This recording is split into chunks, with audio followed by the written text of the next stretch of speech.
Voilà, je m'appelle Christiane Giraud et je suis artiste sculpteur et peintre maintenant. Mais enfin, pendant très longtemps, c'est surtout la sculpture qui a été mon moyen d'expression. C'est essentiellement ça.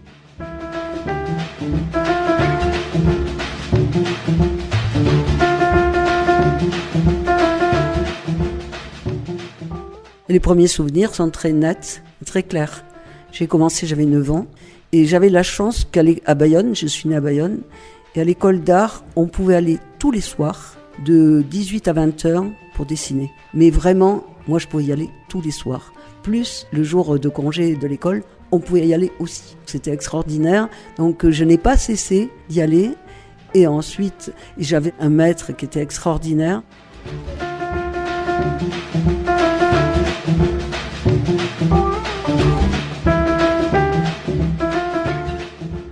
Ce qui était aussi très fort comme souvenir, c'est qu'en fait, il n'y avait pas un cours pour les enfants et un cours pour les adultes. Et il y avait des adultes avec les enfants, des adultes qui avaient l'âge de mon père. Et c'était très très fort parce que le peintre, puisque c'était un artiste qui donnait les cours, il ne nous parlait pas comme à des enfants. Et ce qu'il disait était parfois incompréhensible, mais on faisait un effort énorme pour le comprendre. Et parce que, adulte ou enfant, il parlait de la même façon de l'art, et personne ne nous parlait de cette façon-là. Donc mes souvenirs sont encore très précis, pour la bonne raison que je n'ai cessé de continuer à comprendre que ce qu'il disait c'était essentiel, et vraiment tout ce que je fais quand même continue tout cet enseignement que j'ai eu. Parce qu'après j'ai fait l'école des beaux-arts, avec toutes les matières, c'est-à-dire architecture, anatomie, perspective, etc., qui a complété tout ça. Mais finalement j'ai jamais cessé, quoi. Voilà. Donc mes souvenirs sont frais parce que j'ai pas arrêté, quoi. J'ai pas interrompu.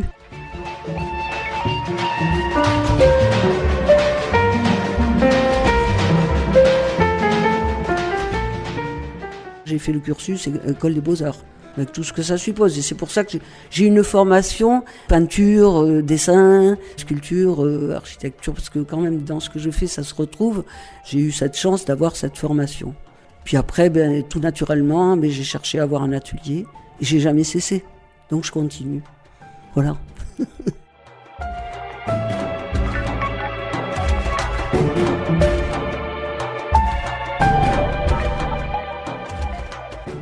Je pense qu'on ne peut pas définir l'art. On peut s'approcher de certaines choses, comprendre cette nécessité, mais le définir vraiment, définir avec des mots, cerner quelque chose qui est si mystérieux, parce que après le résultat on peut en parler, mais définir l'art, cette nécessité qui pousse un être vivant, il n'y a que les êtres humains apparemment, j'en ai parlé à d'autres personnes mais ils ne sont pas d'accord, mais en fait moi je m'interroge sans cesse, mais c'est certain que faire quelque chose, un acte qui demande autant d'énergie, autant d'investissement de soi-même, alors que ça ne sert à aucune nécessité vitale, ni reproduction, ni se défendre, ni se protéger. Il n'y a que l'être humain qui met ça en route. Mais pourquoi il le met ? Je pense que c'est lié à sa conscience de la mort. Je pense que, mais j'en suis pas sûre. Je suis sûre de rien dans ce domaine, c'est certain. Mais la conscience de la mort, je pense que c'est lié parce qu'il y a toujours eu un côté pensée magique dans l'art, de toute façon. Et le définir, il y en a qui définissent, mais c'est insatisfaisant.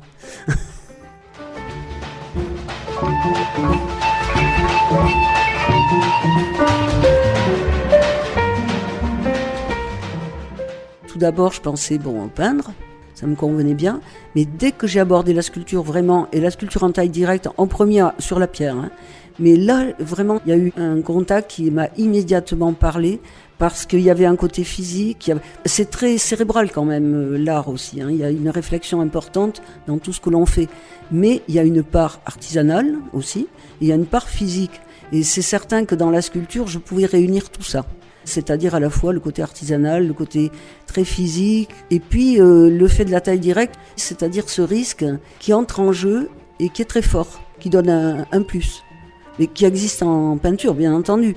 Mais la façon d'aborder la sculpture, telle que je l'abordais en taille directe, c'est très puissant, quoi. Il y a à la fois, j'adore les outils, voilà, il y a tout ça qui est entré en jeu. Les outils tranchants, dangereux, qui font du bruit. Quand c'est les autres qui en font, j'aime pas trop, mais moi j'aime. Même la tronçonneuse, on peut la rythmer. On peut faire de la musique, on peut caresser avec une tronçonneuse. Voilà. Ah oui, oui, mais c'est vrai, je le fais. Bien sûr.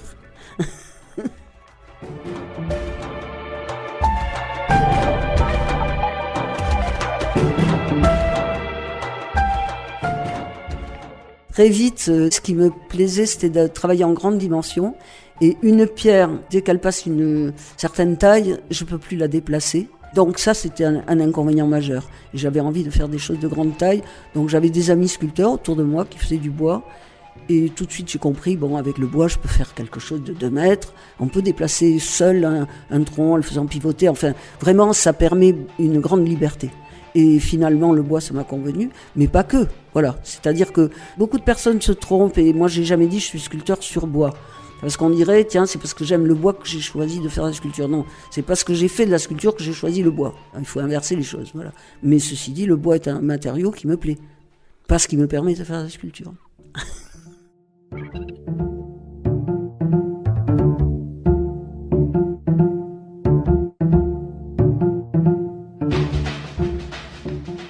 Il y a toujours une idée en tête, c'est-à-dire qu'il y a plein d'idées en tête. Et surtout, plus on travaille, plus les idées sont là, parce que c'est ce qu'on a déjà fait qui permet d'ouvrir sur des idées, sur ce qu'on a à faire.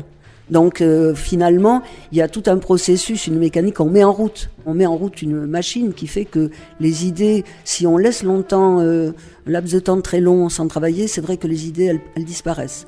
Mais quand on travaille tout le temps, ce qui est mon cas, les idées sont là en surface. Il y a plein d'idées, mais ceci dit, je sais bien le processus. Je les laisse cheminer longtemps sans les matérialiser, sans leur donner de forme. C'est-à-dire je les laisse dans ma tête et dans l'inconscient, qu'elles fassent du chemin longuement jusqu'au moment où je sens qu'elles s'imposent.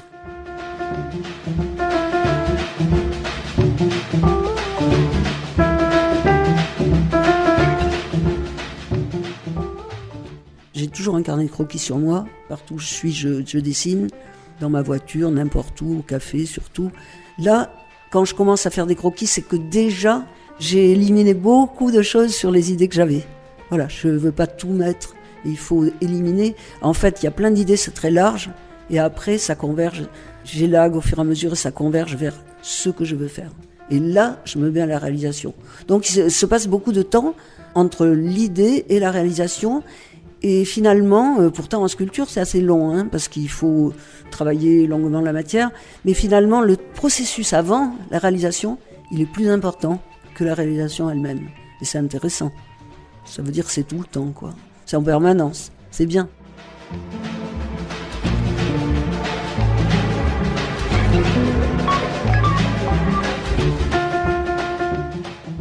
Bribes et réminiscences. Parce qu'en fait, bribes, c'est vraiment des morceaux. D'ailleurs, dans les petits bas-reliefs que j'ai mis, c'est des éclats de bois, des morceaux de choses qui finalement, des morceaux sont devenus un tout et une unité. Donc, c'est la connotation de bribes et réminiscence, parce que un peu tout ce que je fais. Et là, dans les papiers déchirés, j'avais remarqué que, justement, c'était intéressant puisque j'ai démarré en faisant ces papiers. La déchirure m'intéressait parce qu'il y a un acte beaucoup moins violent que la tronçonneuse, c'est évident. Mais quand même, on peut déchirer avec une certaine rage. Et donc, ça m'a intéressé parce qu'en plus, c'était aléatoire, alors que tout ce que je fais, surtout en sculpture, c'est pas aléatoire du tout, c'est très réfléchi à l'avance.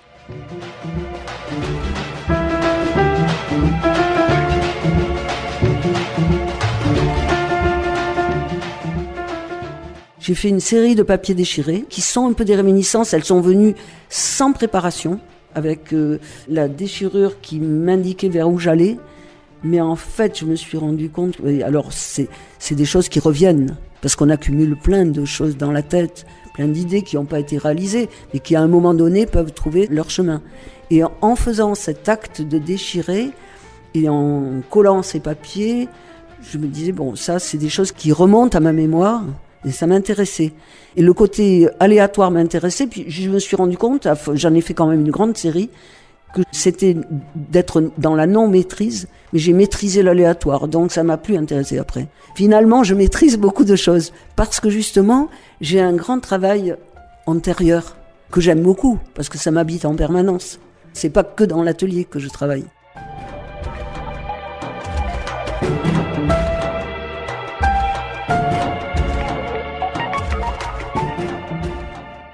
Et ça se passe en dormant aussi. Ça se décompte en dormant. Ça apparaît, bien sûr, heureusement. Il y a une grande part, justement, de non-maîtrise. Mais après, quand on en prend conscience, là arrive la maîtrise des choses. Mais c'est tout un processus. C'est intéressant parce que c'est vaste. Et que, justement, quand un matériau, on peut plus en tirer parti, il y a plein d'autres choses possibles. Heureusement. C'est ça qui est... Voilà. On pourrait définir l'art qu'il n'y a pas de fin. Mais c'est pas une définition, hein.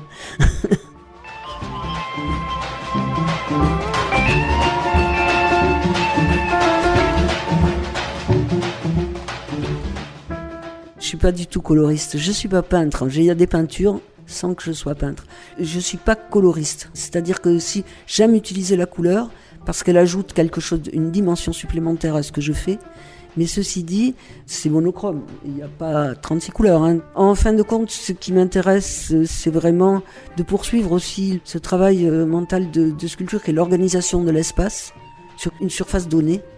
Et ce qui fait que c'est le graphisme, c'est sa composition, c'est ça qui m'intéresse avant tout. Et ce qui fait que la couleur m'intéresse aussi. Mais j'en ai besoin comme une dimension supplémentaire. Mais j'ai pas envie de 36 couleurs en même temps. Je sais pas si ça m'arrivera, mais c'est pas sûr. Peut-être le noir et blanc me suffirait finalement. Mais comme j'aime le rouge aussi, je mets du rouge. Bon, voilà. Du vert, parfois. Pourquoi pas. Même du bleu, mais pas ensemble. Voilà.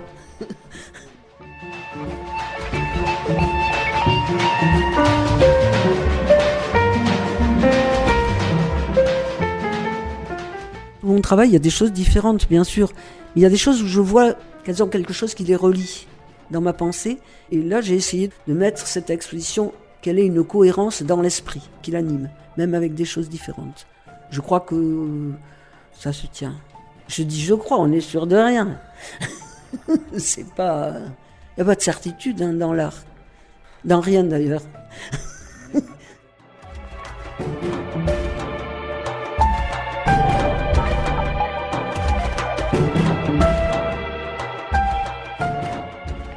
Je suis née à Bayonne.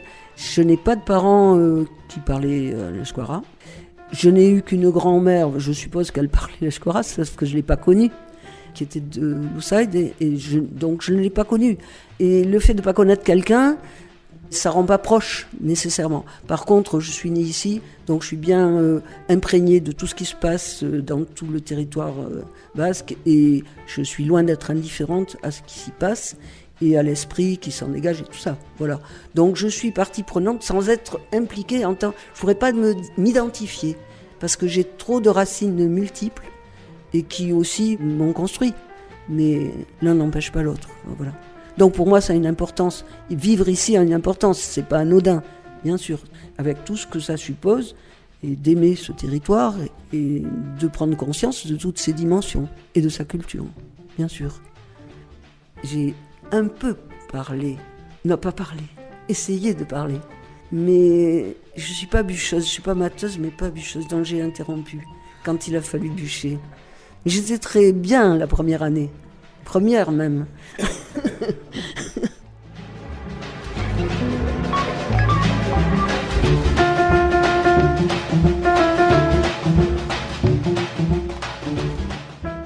J'ai pas de rêve à accomplir parce que j'ai accompli tout ce que j'avais envie de faire. Donc quand on a des rêves, c'est quelquefois qu'on a des choses qu'on n'a pas accomplies. Ce que j'ai fait, c'est quelque chose, je suis totalement engagée dedans. C'est ma vie entière. Voilà, c'est-à-dire ma priorité des priorités, elle est dans ce que je fais. C'est ma vie, quoi.